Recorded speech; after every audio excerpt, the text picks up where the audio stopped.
Europe Écologie Les Verts a été la surprise du scrutin européen, une véritable victoire pour le parti. Désormais, le mouvement mené par Yannick Jadot se veut comme la seule alternative au duo Macron-Le Pen. Alors, quel projet politique et ont-ils raison d'avoir confiance en l'avenir? Pour y répondre, nous recevons Alain Colombel. Bonjour. Bonjour. Vous êtes secrétaire national adjoint à Europe Écologie Les Verts et vous venez de publier Nouveaux défis pour l'écologie politique. Alors j'ai lu votre livre et la question que j'ai envie de vous poser, c'est est-ce que écologie et politique sont réellement deux mots qui vont ensemble? Il y a deux dimensions dans l'écologie. Il y a l'écologie scientifique, ou l'écologie associative, qui n'est pas forcément une écologie de type politique.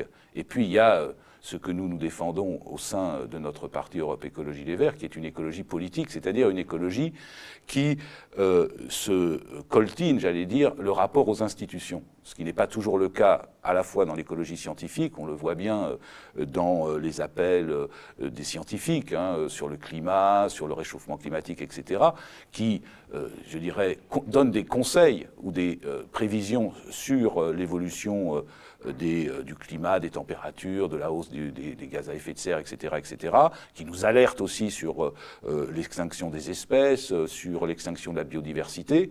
On a besoin de cette écologie-là, mais c'est une écologie qui ne se réclame pas directement de ce que moi j'appelle l'écologie politique à dimension partidaire. C'est ça la différence peut-être qu'il peut y avoir avec une partie du monde écologique, c'est la dimension partidaire. C'est-à-dire que nous sommes là pour construire une organisation politique qui a vocation effectivement à gouverner, ou en tout cas à gouverner soit localement, soit régionalement, voire nationalement. C'est la différence que je ferais. Mais ce sont deux écologies complémentaires. C'est-à-dire que les scientifiques aujourd'hui nous éclairent quelque part sur effectivement l'état de la planète et la nécessité qu'il y a aujourd'hui de mettre en place des politiques publiques qui permettent de faire face à l'état actuel de la planète.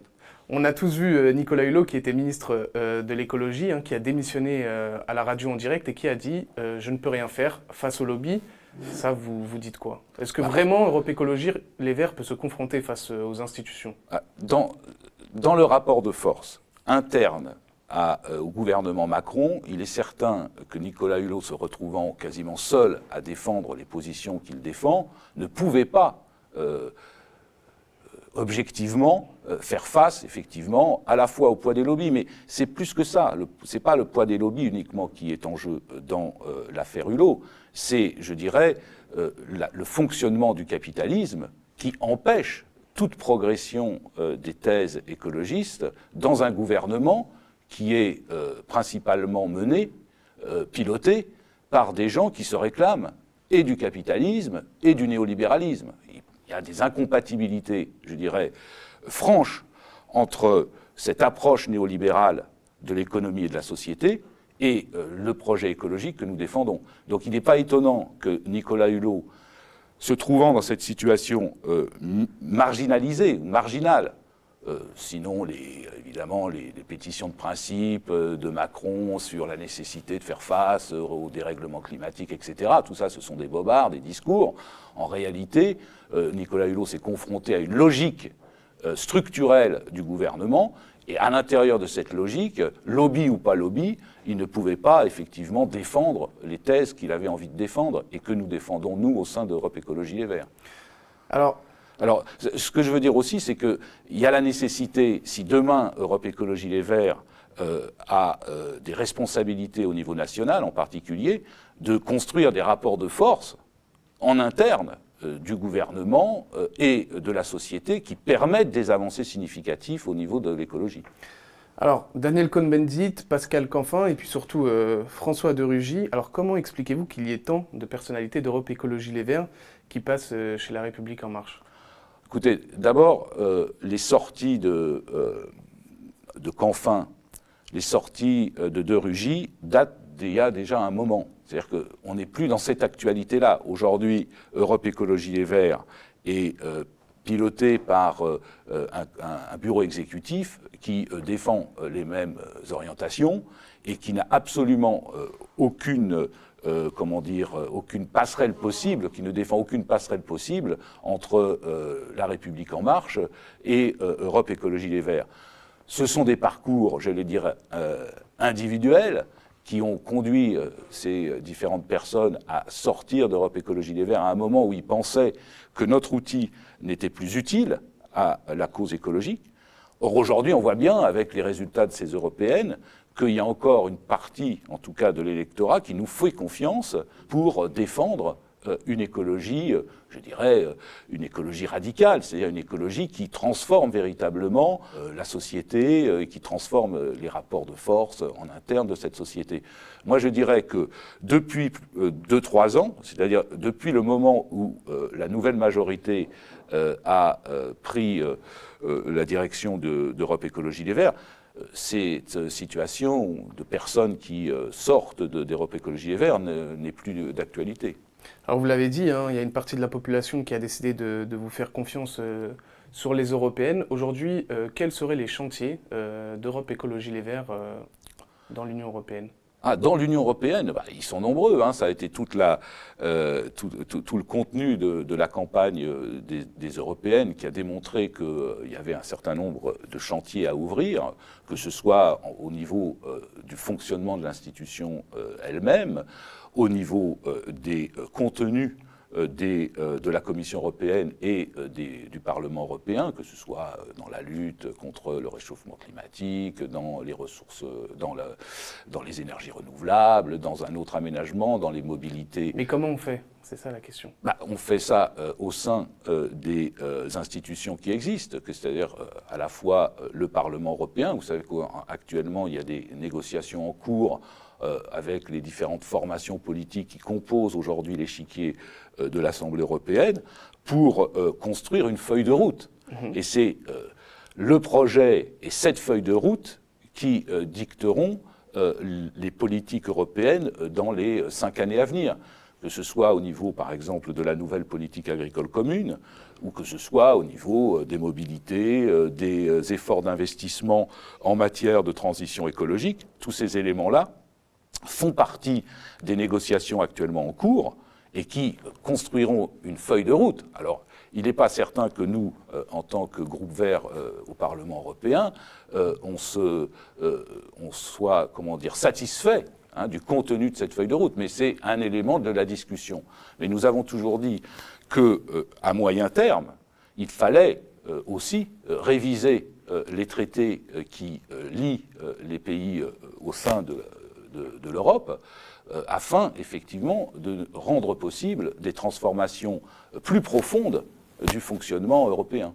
Alors vous parliez de négociations, y aura-t-il une alliance avec La République En Marche ? Non. Non, il n'y aura pas d'alliance. Les choses sont claires et nettes. Il n'y aura pas d'alliance, je dirais, politique avec le groupe libéral à l'Assemblée européenne. Ce qui se joue aujourd'hui, ce n'est pas un accord avec les groupes de droite qui composent aujourd'hui le Parlement européen, c'est d'essayer de construire une feuille de route pour les années à venir qui soit la plus proche des positions que nous défendons. Ce qui ne veut pas dire qu'il y aura un accord ou un rapprochement entre le groupe vert européen et les libéraux de l'Assemblée européenne. Est-ce que vous savez pour qui Europe Écologie Les Verts compte voter à la présidence de l'Union européenne ? Non, là actuellement ce sont des débats qui ont lieu pour le moment de manière très souterraine, j'allais dire, et donc les discussions sont vraiment à peine engagées sur tous ces éléments-là, donc je ne peux pas vous répondre de manière affirmative sur votre question. Alors dans le livre, vous dites que l'hypercapitalisme a fait naître les OGM, le nucléaire et la disparition des espèces, entre autres. J'ai envie de vous demander, est-ce que Europe Écologie Les Verts est un parti anticapitaliste ou simplement un parti anti-hypercapitaliste ? Alors d'abord, je voudrais définir ce que moi j'appelle effectivement dans cet essai l'hypercapitalisme. Pendant très longtemps, on a parlé dans le monde intellectuel de post-capitalisme, considérant que la période que nous traversions montrait une sorte de dépassement du capitalisme vers autre chose, vers un post-capitalisme. Moi, je considère au contraire que nous sommes en plein dans un capitalisme et dans un capitalisme renouvelé. Je pense que les formations de gauche comme écologistes n'ont pas suffisamment pris en compte les mutations très profondes du capitalisme depuis les années 1980, je simplifie, hein, disons le début de l'avènement des Thatcher-Reagan, du néolibéralisme, et je dirais la transformation de ce qu'on a appelé le post-Fordisme, enfin le Fordisme plutôt, dans une configuration complètement nouvelle qui, aujourd'hui, est caractérisée par un certain nombre de traits. Le premier des traits, c'est ce que j'appelle la globalisation achevée. Je pense qu'aujourd'hui, effectivement, et ça, à contrario des années 1970-1980, où on était déjà dans un processus de globalisation, mais qui n'était pas achevé, je pense qu'aujourd'hui, la globalisation est quasiment achevée. Il y a encore des zones d'ombre, des zones grises qui ne sont pas tout à fait intégrées dans la démarche globale, mais il y a une forme d'achèvement du capitalisme. Il y a un deuxième trait qui me semble très important dans la définition de l'hypercapitalisme, qui est pour moi le capitalisme des extrêmes. C'est pour ça que je l'ai appelé hypercapitalisme, pour signifier qu'on était dans un capitalisme des extrêmes, du hors limite, où toutes les limites sont dépassables et sont dépassées. Bon. Et cet hypercapitalisme, génère aujourd'hui une crise de ce que j'ai appelé dans l'essai une crise spatio-temporelle, c'est-à-dire à la fois une crise de notre rapport au temps, qui se marque par exemple par la montée de l'urgence, le court-termisme, le capitalisme financier. Qu'est-ce que le capitalisme financier sinon une forme de gestion à court terme? Et puis, il y a une dégradation de notre rapport à l'espace, d'où je parle de crise spatio pour espace, temporelle pour temps, une dégradation de notre rapport à l'espace qui se note à travers, par exemple, la multiplication de ce que certains architectes comme Rem Koolhaas ont appelé des espaces pourris, hein, ou des zones dégradées, qui est aussi une dégradation quelque part de notre habité, de notre rapport à l'habité, à l'habitation terrestre. Nous ne savons plus habiter la planète qui est la nôtre. Et ça se traduit par la multiplication de ce que j'ai appelé donc les espaces pourris, les espaces dégradés, les camps de rétention, les camps de détention, les ghettos, etc., qui marquent véritablement aujourd'hui notre planète d'un ensemble de périmètres ou de zones qui ne sont plus rattachés à rien. Un camp de rétention, aujourd'hui, c'est un camp qui rassemble des individus aux limites, toujours à la marge, c'est-à-dire qui sont dans un rapport d'extraterritorialité au territoire. C'est souvent dans un no man's land, proche d'une frontière, etc., qui n'ont aucun droit. C'est les personnes qui sont aujourd'hui enfermées dans des camps n'ont aucun droit. C'est ce que un philosophe comme Giorgio Agamben appelle des homo sacer, c'est-à-dire des hommes sans droit. Des hommes sans droit et qui sont donc à la merci de la puissance publique et du pouvoir.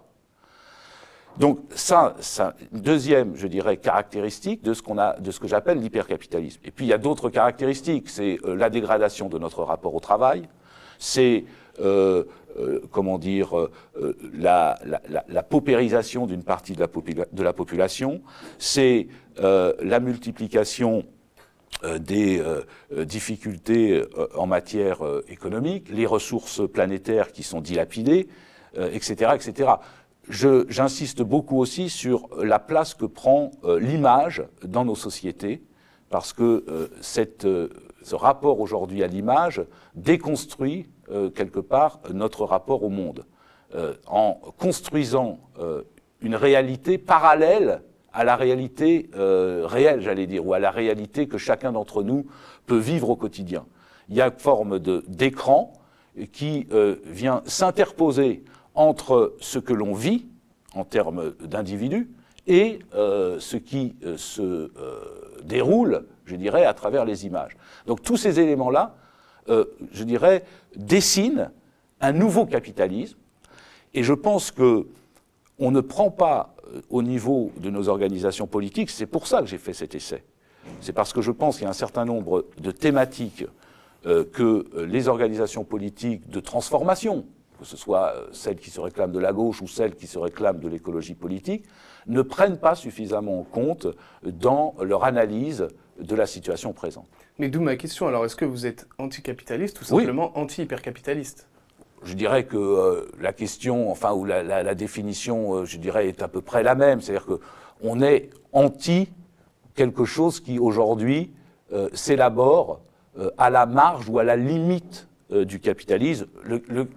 Quelque part, l'hypercapitalisme n'est que le prolongement du capitalisme du 19e siècle, capitalisme industriel, puis du capitalisme fordiste des années 50 aux années 80, puis aujourd'hui d'un capitalisme néolibéral qui s'est complexifié et qui est devenu hypercapitaliste. Donc pour vous, écologie et capitalisme ne font pas bon ménage? Ah ben, c'est incompatible, c'est même pas qu'elles font bon ménage, c'est que ce sont deux polarités qui sont parfaitement incompatibles. Si on veut aujourd'hui transformer le fonctionnement de nos sociétés, et pas simplement les aménager, faire du greenwashing, de la croissance verte, si on veut véritablement s'attaquer, je dirais, au noyau dur de ce qui constitue nos sociétés, il faut s'attaquer au capitalisme.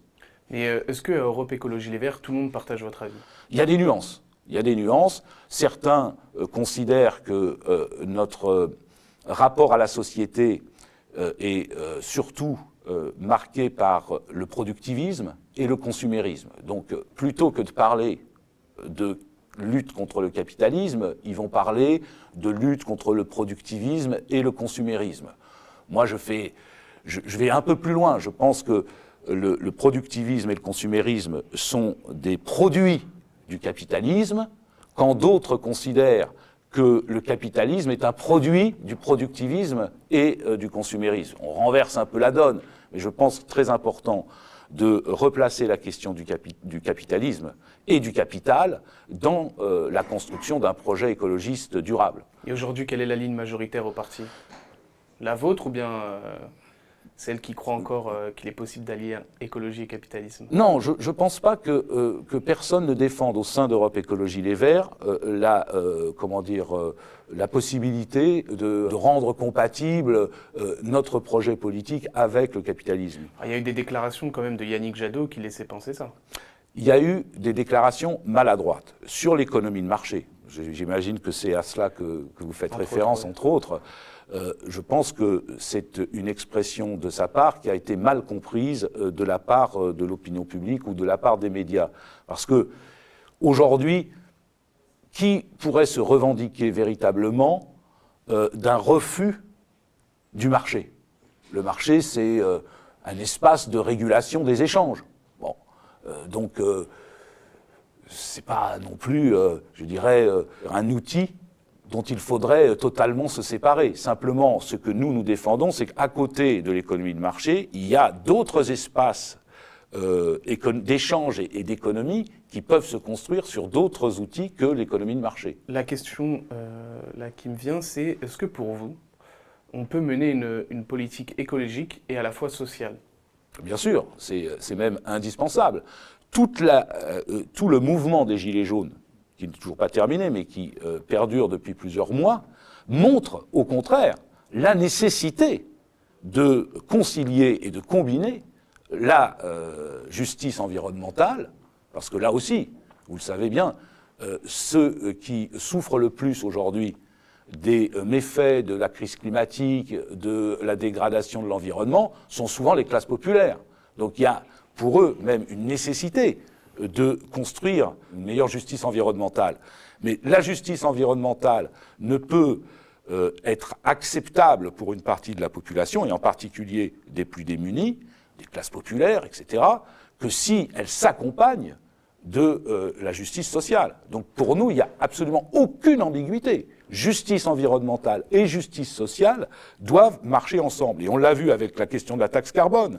La question de la taxe carbone, qui a été un peu l'étincelle qui a fait démarrer le mouvement des Gilets jaunes, a montré que finalement, c'était pas la taxe carbone qui était en soi remise en question, c'était le fait que cette taxe pesait sur les classes populaires et sur les classes moyennes qui avaient besoin de leur bagnole pour se rendre à leur travail, ou dans les zones rurales, simplement, même pour avoir accès aux services publics, aux grandes surfaces, ou je ne sais quoi.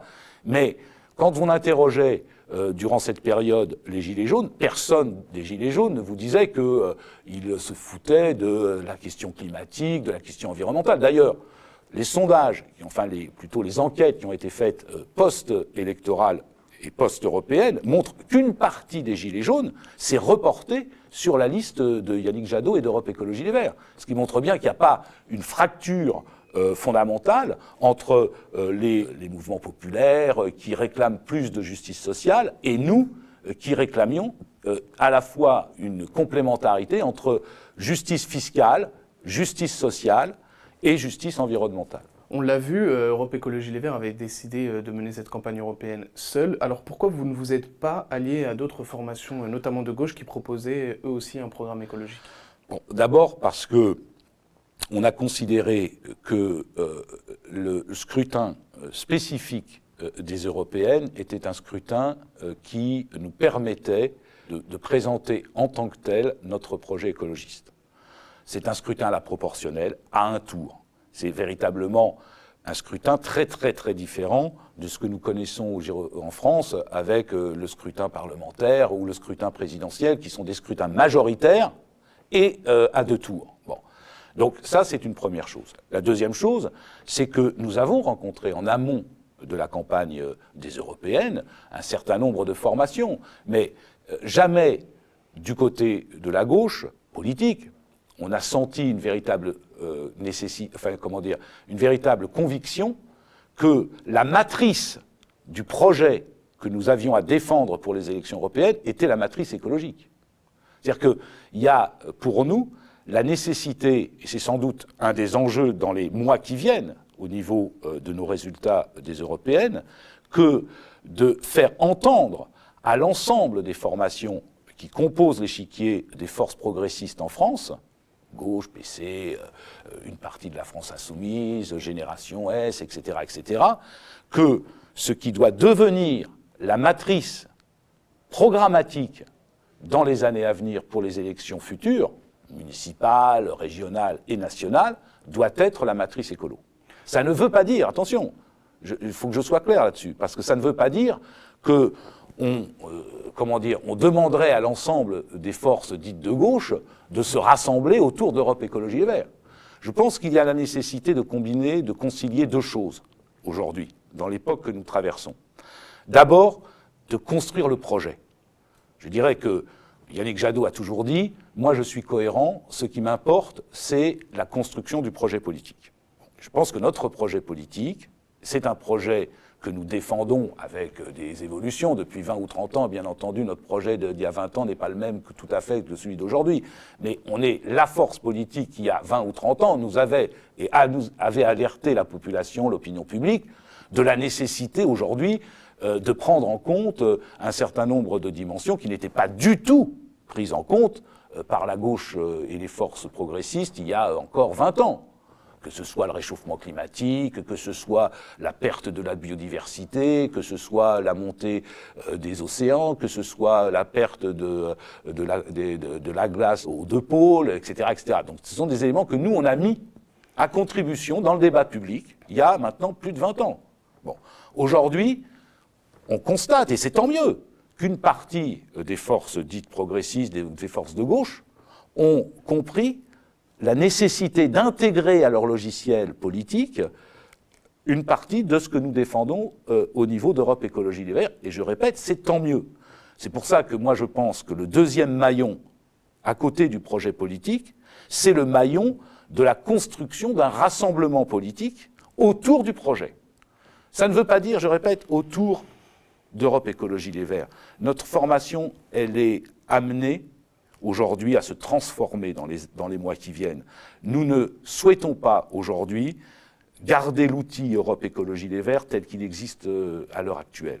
Il sera amené, du fait des responsabilités nouvelles qui sont les nôtres, parce que la grande leçon, qui n'est pas forcément une leçon, je dirais, définitive, mais la grande leçon à la sortie des urnes européennes, c'est qu'il y a un effondrement des forces de gauche, dites de gauche classiques, effondrement de la France insoumise, effondrement du Parti socialiste et de Place publique.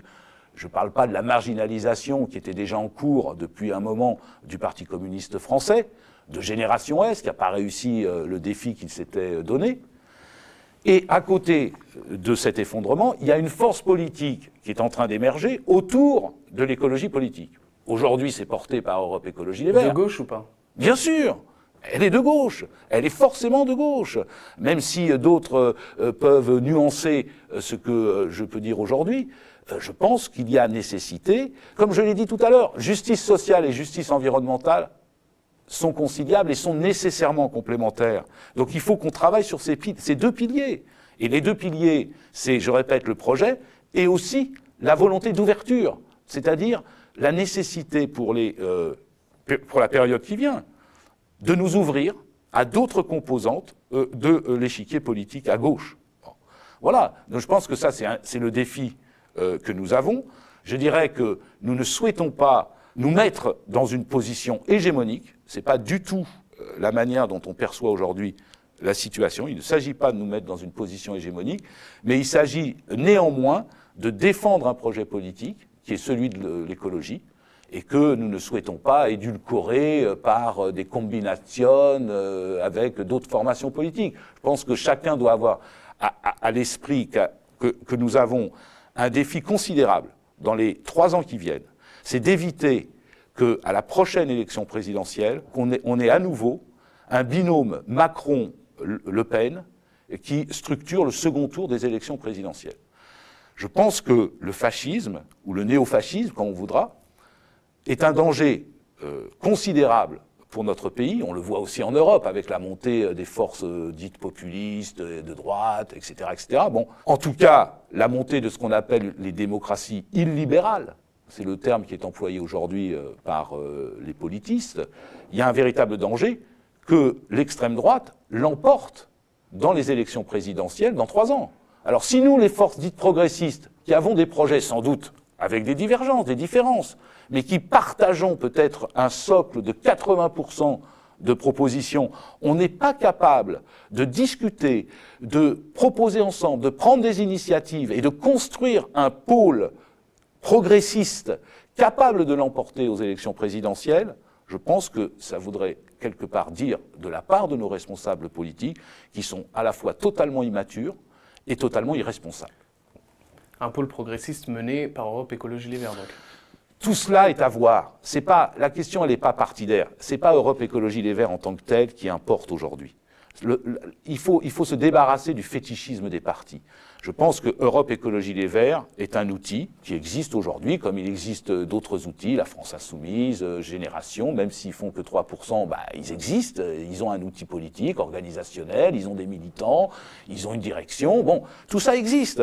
Le Parti communiste existe. Les militants du Parti communiste, ils vont pas mettre leur carte ou leur engagement dans leur poche pour dire je rejoins Europe Écologie Les Verts. Ça ne se passera pas comme ça. Ça, c'est ce qu'a pensé Mélenchon quand il a emporté les élections présidentielles. Il a pensé que ça y est, avec ses 19%, il pouvait considérer qu'il allait être le pôle qui allait rassembler l'ensemble des miettes qui restaient. Ça ne s'est pas passé comme ça, et ça ne se passera pas demain de la même manière autour d'Europe Écologie Les Verts. Si nous faisions l'erreur qu'a faite, à mon sens, Mélenchon et la France Insoumise il y a 2 ans et demi, on recommencerait le même schéma. C'est-à-dire que ça ne permettrait pas la cristallisation, je répète, pas autour d'Europe Écologie Les Verts, mais la cristallisation autour du projet écologique, ça ne permettrait pas cette cristallisation si nous le faisions dans un esprit hégémonique.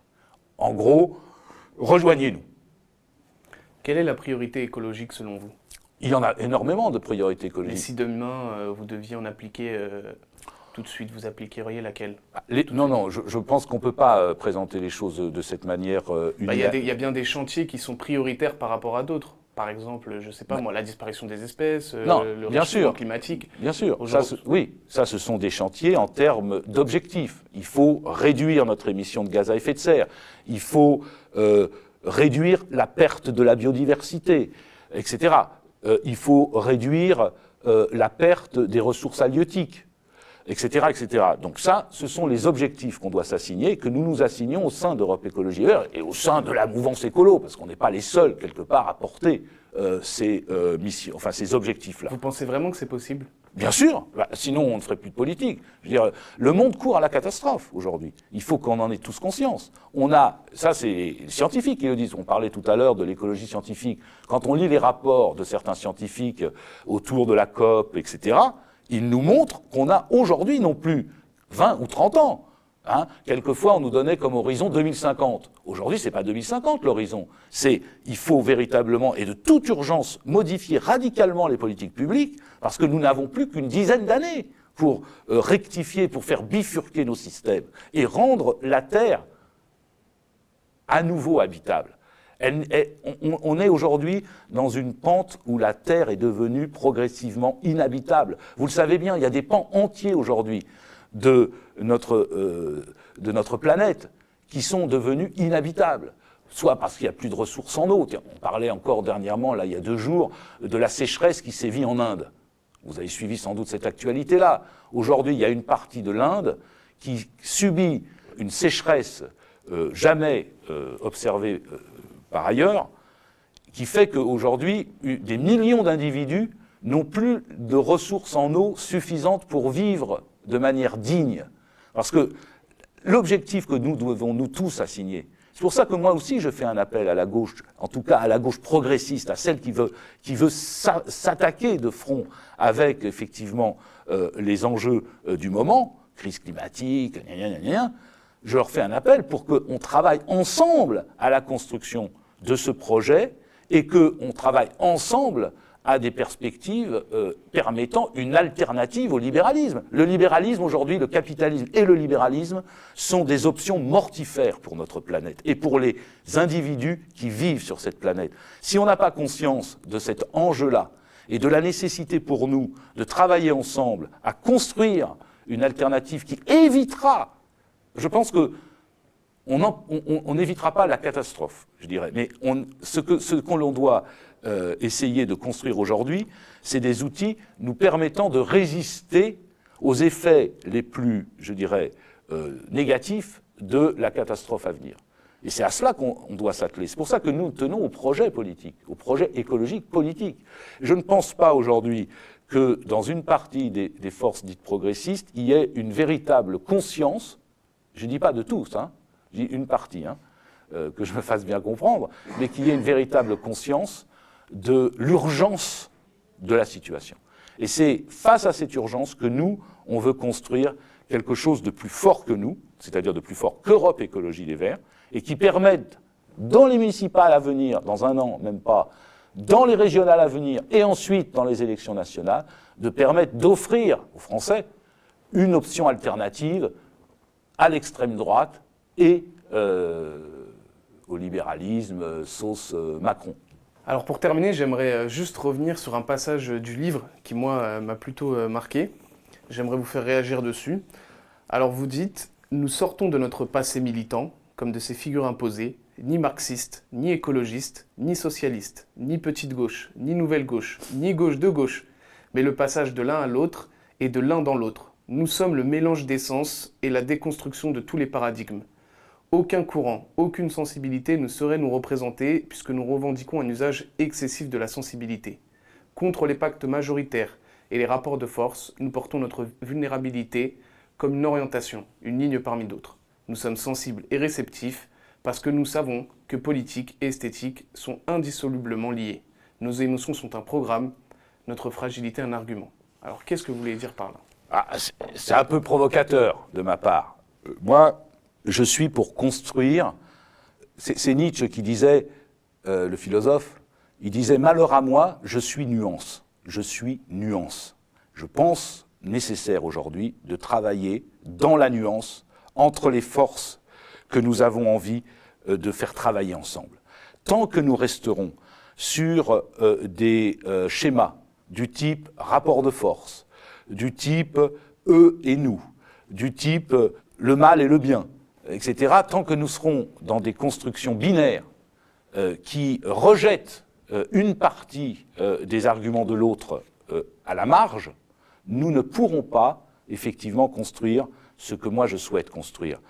Je pense de la même manière que nous sommes, nous tous, traversé par de nombreuses lignes politiques.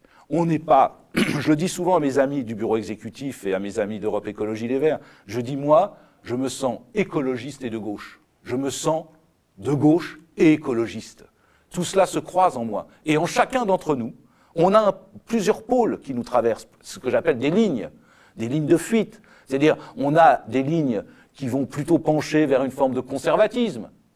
On va être, par exemple, propriétaire d'un terrain, on va être propriétaire de sa petite maison, etc. Ça, on pourrait dire, dans un schéma marxiste, on pourrait dire c'est pas tout à fait satisfaisant. Pourtant, on a besoin d'habiter une terre, on a besoin d'habiter un lieu, on a besoin d'habiter une maison, un appartement qui nous protège quelque part de l'extérieur, etc.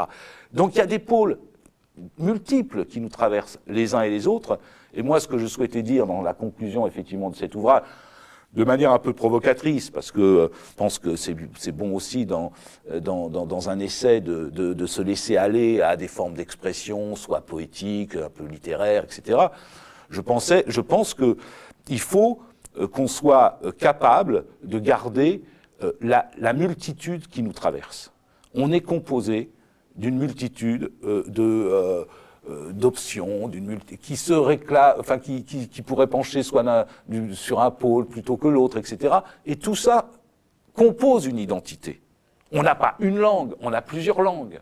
On n'a pas, je dirais, un territoire, on a plusieurs territoires. Quand on habite aujourd'hui une mégapole comme Paris, on va faire ses courses sur un territoire, on va habiter un autre territoire, on va aller au ciné au centre de Paris pour aller voir un film, etc. C'est-à-dire, on vit plusieurs lieux en même temps. On n'est pas attaché, assigné à un seul lieu. C'est le problème d'ailleurs de ce que j'ai appelé les camps. Quand je parle de camps tout à l'heure, ce sont des individus qui sont, eux, pour le coup, assignés à un seul lieu. Ils ne peuvent pas sortir du camp.